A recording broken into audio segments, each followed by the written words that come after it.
There are big stakes, obviously, for all the teams in the college football playoff, but it's really different for these 4 teams. So think about Texas, first off. I was doing Next Round Live in Birmingham this morning with our buddies, and we were talking about Sark, and Jim Dunaway asked me, do you think you should take the Washington and USC tenures for Steve Sarkisian into account when you judge him as a head coach, or should you just wipe all that from memory and just go with what he's done at Texas?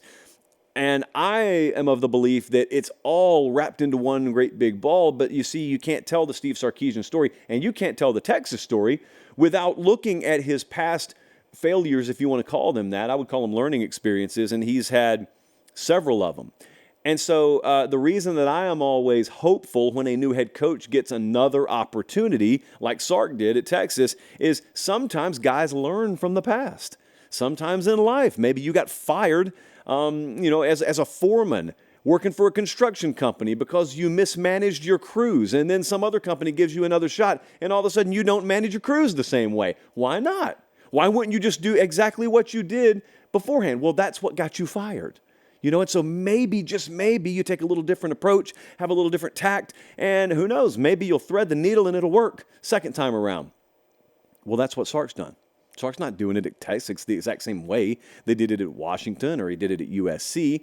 He made a pit stop in Tuscaloosa, Alabama, and learned from the best to ever do it, in many opinions, mine included. And now Texas is in the playoff. I am going to say something that's probably the most obvious statement in the history of this show. It would greatly behoove Steve Sarkisian and Texas to win a national championship here. Like I said, probably the most obvious statement we'll make all night. What I'm thinking about, though, is the future. And I'm thinking about how Texas has got a golden opportunity here. They're favored by 4.5 against Washington. And if they punch their ticket to the national title game, it's in Houston. So their semifinal is New Orleans, and their title game is in Houston. Geographically, you'll never have a better setup for the University of Texas. You've also got an opportunity here to maybe play one team you're favored against, and then maybe you play another team that you either out-athlete a little bit, or you play a team that you already beat by double digits in their building this year. And in the future, you'll have to navigate an entire SEC schedule and make it through an expanded playoff, and it's a bigger crapshoot in the future. So you've got it in the here and now in front of you, and also, I was thinking about Jimbo Fisher earlier this morning, and I was thinking about how much that title win in 2013 helped Jimbo navigate what would otherwise have been very, very loud criticism on down the line in his career. Now, eventually he got fired, but it took until 2023 for him to get fired because he rode the wave of being national championship winning head coach Jimbo Fisher for a long time. I'm certainly not saying Sark's going to go that route. What I am saying is that's proof positive of the equity that winning a national championship buys you as a head coach. So you never know when you're going to need it, is the point, or how many times you're going to need it. So that's what I'm thinking about with Texas. With Washington, they don't know you. They don't. I know I've had a checkered past this year with Washington fans, and I just want to take this opportunity to remind you guys, it's not my fault. It was all the JP poll. It's all the model. And that's the end of that when it comes to blame, which I accept none of. I have no plans to apologize. However, I do want to say, at least I've watched Washington this year. I went to 2 Washington games. I've watched most Washington games wire to wire. Most of the country has not. I think you guys know that. And so you've been tucked away in the Pacific Northwest there at your last year in a dying conference, and you've been winning games, but you've been doing it in, I would say, an anonymous fashion when it comes to the national scene. The numbers on Washington games bear that out. I couldn't care less about TV ratings, but in this particular point I'm trying to make, they do have some validity. So this isn't a bad thing. It's actually a very good thing. What I'm saying and what I'm thinking about Washington as they go into the playoffs is most of the country still doesn't even know who you are. And so most of the country, I'm telling you this is coming, is going to equate you to last year's TCU. You're purple, and that's about all they'll need. And they think you're the 4th best team in this thing. And they are going to think to themselves, there will be a sizable talent mismatch on the field Monday night in New Orleans. And it's up to you to prove them wrong. Now, I've watched Washington's receivers up close. They don't take a backseat to anyone. Washington's offensive line was the best in the country this year. They just won the Joe Moore Award. Washington does not take a backseat.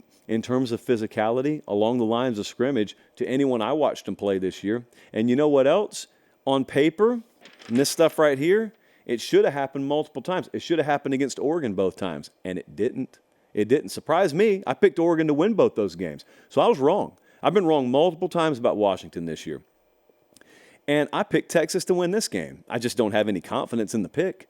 I think there are several portions of this matchup that favor Washington. Be that as it may, okay? I've got very low confidence in the pick itself. Just the game and how it's going to play out, I'm telling you, most folks have not watched a whole lot of Washington football this year, even some people who are pretty diehard college football fans. And so there is a belief about that team that they're a second-class citizen in many categories, including talent. Most people don't even know how to spell Kalen DeBoer, much less explain much about him as a coach.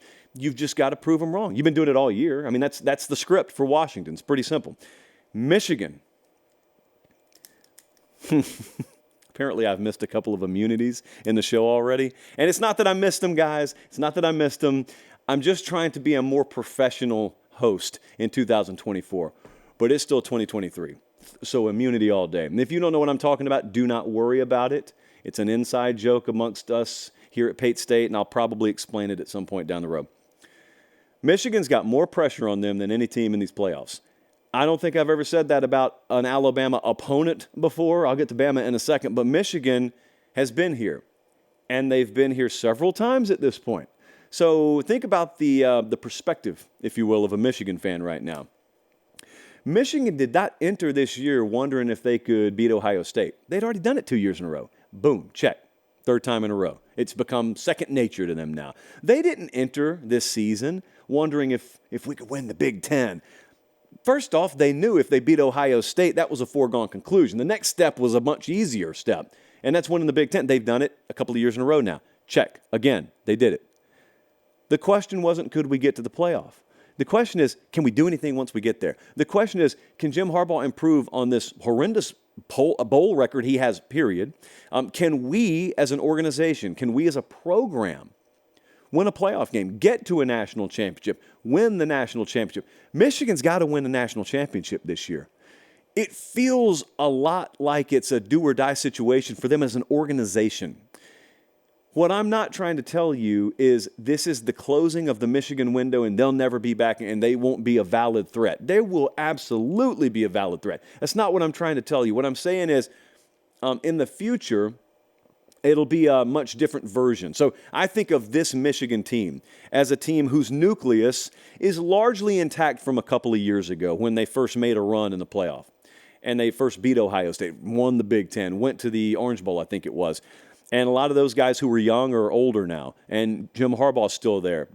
Will that or won't that be the case in the future? I don't know. It's kind of last dance-ish in terms of feel.